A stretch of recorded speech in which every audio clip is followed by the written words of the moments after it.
Muy bien, buenos días, buenas tardes, buenas noches. Este es el tercer video de una serie de videos que tratarán acerca de los elementos primordiales que se deben de manejar en lo que está relacionado al diseño, ya sea en cualquiera de sus ámbitos o disciplinas en las que se utiliza. Y para comenzar, pues se hablará acerca de la línea, ¿sí? Que se le conoce comúnmente o se define en diccionarios e incluso en internet como una sucesión de puntos, no recuerdo si infinita, pero sí una sucesión de puntos con ninguna distancia de separación que permite que varios de estos puntos conformen este nuevo elemento que es la línea, ¿no?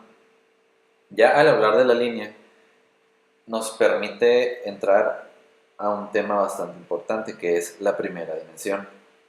Con el punto simplemente se habló de el punto como una unidad, un elemento único muy particular, pero ya la línea nos da la dimensionalidad, vaya. Entonces continuamos y también se debe mencionar de lo que es el plano cartesiano. Ya al hablar de la primera dimensión, ya podemos ubicar varios puntos o la unión de dos o más puntos y de esta manera crear una línea o líneas que en un plano cartesiano se conforman más fácilmente por medio de coordenadas y a su vez de que se ubican con una mayor facilidad se les puede conocer o se les puede dar, dependiendo del uso, una cierta dimensión, ¿sí? Una cantidad de medida. Sí. Al hablar ya de lo que es la línea en un plano cartesiano, se puede también ya mencionar distintas características y propiedades que otorga este nuevo elemento. Por ejemplo, ya se puede hablar en referencia a la línea y en dónde está ubicado, ya se puede hablar de derecha o izquierda, de interior o exterior, aunque en este punto todavía no tenemos un elemento con perímetro, ¿sí? No tenemos una forma, no tenemos un espacio contenido, simplemente tenemos una línea que se le puede llegar a conocer su dimensión, pero no tenemos un elemento del cual se hablará más adelante, que es un área, ¿sí? Todo esto sigue siendo lineal y con dimensiones como el nuevo concepto son, ¿no?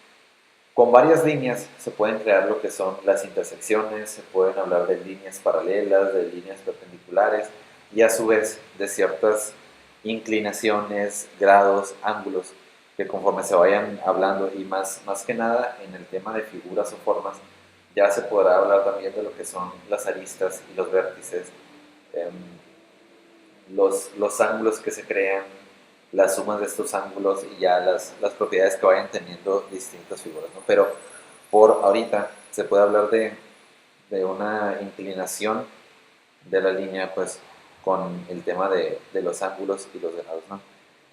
Hay dos elementos muy importantes que acabo de mencionar, que es la perpendicularidad y se le podría decir el paralelismo, que es que dos líneas paralelas, dos o más líneas paralelas, si se puede llegar a dar el caso, son líneas que ni siquiera en un principio o en un final la separación que tengan varía, ¿sí? Entonces siguen siendo estas líneas con una misma separación por todo lo que sea que duren. Que un ejemplo bastante pues, más gráfico viene siendo el signo de igual que se usa en las matemáticas. Ese signo son dos líneas paralelas. Mientras que lo perpendicular viene siendo un giro de 180, mentira. No es un giro de 180, es un giro de 90 grados porque dos líneas perpendiculares quiere decir que dos líneas, bueno, una línea choca con otra en un ángulo recto.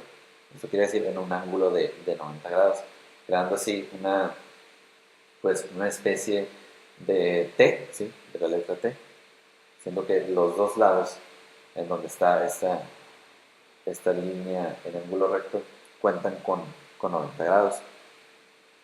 Y así, como pueden ver, ya hasta tuvimos que mencionar la L, la T, ciertas letras para poder dar ejemplos de cómo es que las líneas tienen mil y un características, ¿no? Varias propiedades que no se podrían llegar a, pienso yo, tratar en un video de incluso una hora. Bueno, sí, sí se pudiera, pero de una manera muy pequeña, muy pobre, incluso superficial, ¿sí? Pero igual, como menciono, este tipo de temas se irán viendo en los siguientes videos, así como la geometría que brotará gracias a las líneas, que cabe mencionar, no tienen que ser necesariamente rectas, las líneas pueden ser curvas. Y habiendo dicho esto, pues se abre todo un mundo de posibilidades y conceptos que dan mucho más de qué hablar. Pero bueno, para culminar este video, se puede decir que la línea es el primer paso de lo abstracto a lo físico, ¿sí? Con el tema del punto, el punto simplemente era un elemento que debía de funcionar por sí solo, porque no estábamos ni siquiera en la primera dimensión. Pero ya al trazar la línea, ¿sí? Ya entramos en la dimensionalidad, ya tenemos un- una mejor comprensión del espacio en el que estamos trabajando, que ya después llegaremos incluso a la tercera dimensión, o quizás, dependiendo de cómo se puede ir manejando, a la cuarta o a la quinta dimensión. Sí, pero eso será ya con nuevos métodos y nuevos conceptos que se tratarán en los videos.